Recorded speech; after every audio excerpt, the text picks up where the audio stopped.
Hello friends, स्वागत है आपका अपने YouTube channel Prithviraj study point में। आज हम class 12th NCERT political science के पार्ट 2 ध्रुवीयता का अंत के क्वेश्चन आंसर को डिस्कस करेंगे। पहला क्वेश्चन है, शॉक थेरेपी के परिणाम स्वरूप सोवियत खेमे का प्रत्येक राज्य किस अर्थतंत्र में समाहित हुआ? शॉक थेरेपी के परिणाम स्वरूप जो है सोवियत खेमे का प्रत्येक राज्य पश्चिमी अर्थतंत्र में समाहित हुआ। नेक्स्ट, शॉक थेरेपी के किन्हीं दो परिणामों को सूचीबद्ध कीजिए। शॉक थेरेपी के दो परिणाम थे। पहला, सोवियत संघ से अलग हुए देशों की अर्थव्यवस्था चरमरा गई थी और रूसी मुद्रा रूबल में भी काफ़ी गिरावट आई। नेक्स्ट क्वेश्चन है, दूसरी दुनिया से क्या अभिप्राय है? शीत युद्ध के दौरान जो है पूरे विश्व में दो महाशक्तियाँ थी, अमेरिका और सोवियत संघ।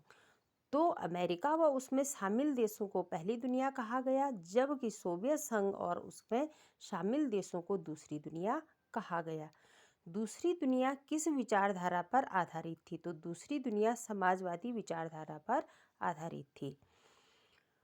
बर्लिन की दीवार को कब गिरा दिया गया? बर्लिन की दीवार को 9 नवंबर 1989 में गिरा दिया गया था।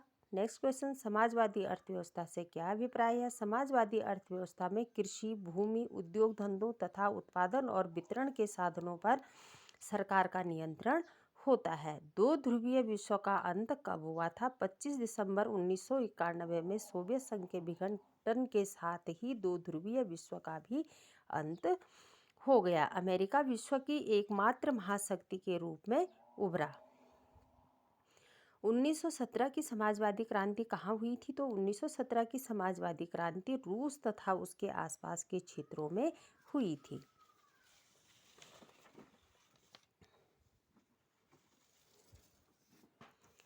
नेक्स्ट क्वेश्चन है, सोवियत संघ के विघटन के लिए किसके सुधारों को जिम्मेदार माना जाता है?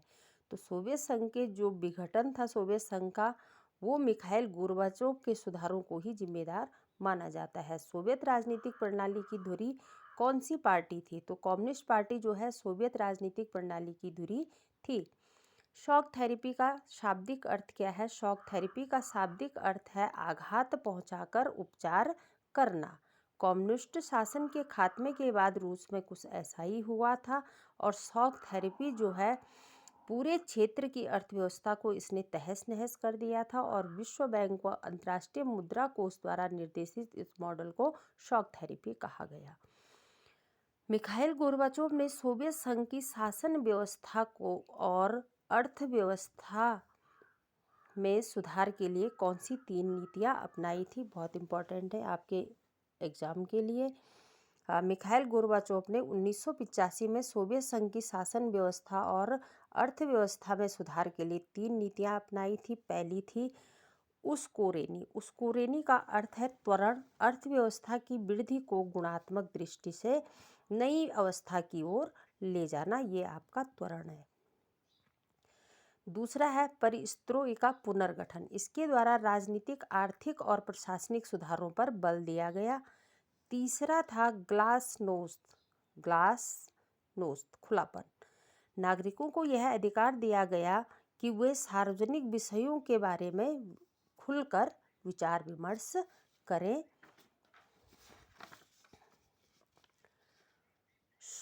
सोवियत संघ के विघटन के क्या कारण थे? तो सोवियत संघ के विघटन के जो कारण थे वो नागरिकों की राजनीतिक और आर्थिक आकांक्षाओं को पूरा न कर पाना। दूसरा है सोवियत प्रणाली पर नौकरशाही का शिकंजा हो गया था। कम्युनिस्ट पार्टी का अंकुश, गोर्बाचोव द्वारा किए गए सुधारों का भी वहाँ विरोध हुआ। अर्थव्यवस्था जो है गतिरुद्ध हो गई और उपभोक्ता वस्तुओं की वहाँ पे कमी होनी शुरू हो गई। राजनीतिक आर्थिक संस्थाएं आंतरिक कमजोरियों के कारण जनता की आकांक्षाओं को पूरी न कर सकी और संसाधनों का अधिकांश हिस्सा परमाणु हथियारों व सैन्य सामान पर खर्च। सोवियत संघ ने उस समय सोचा कि परमाणु युद्ध होके रहेगा, तो उन्होंने बहुत सा अपने संसाधनों का हिस्सा जो है परमाणु हथियारों पर लगा दिया, सैन्य सामान पर लगा दिया। फिर उनके पास कुछ भी नहीं बचा और ये भी सोवियत संघ के विघटन का मेन कारण माना जाता है। नागरिकों को जानकारी हो गई कि सोवियत राज व्यवस्था व अर्थव्यवस्था पश्चिमी पूंजीवाद से बेहतर नहीं। नागरिकों को जानकारी हुई कि जो सोवियत राज व्यवस्था है वो एक तो एक ही पार्टी का वहाँ पे अंकुश है, और दूसरा वहाँ की अर्थव्यवस्था जो है जो पश्चिमी पूंजीवाद से ज़्यादा बेहतर नहीं है। गतिरुद्ध प्रशासन, भ्रष्टाचार, सत्ता का केंद्रीकरण। एक तो वहाँ का प्रशासन जो है नौकरशाही के कारण बहुत ज़्यादा गतिरुद्ध हो गया था, भ्रष्टाचार वहाँ पे होने लग गए थे, और सत्ता का केंद्रीयकरण जो है एक ही पार्टी के पास था, तो ये भी इसके विघटन का कारण माना जाता है। राष्ट्रवादी भावनाओं पर संप्रभुता की इच्छाओं का उभार और रूस की इसमें प्रमुखता रही है, इसीलिए इसका उत्तराधिकारी भी रूस ही बना है। सोवियत संघ के विघटन के परिणाम लिखे। सोवियत संघ के विघटन के परिणाम, शीत युद्ध के दौर के संघर्ष की समाप्ति। एक तो जब विघटन हुआ और उसके परिणाम में जो है जो शीत युद्ध चल रहा था दोनों महाशक्तियों के बीच, तो इस संघर्ष की भी यहाँ पे समाप्ति हो गई। एक ध्रुवीय विश्व अर्थात अमेरिकी वर्चस्व का उदय।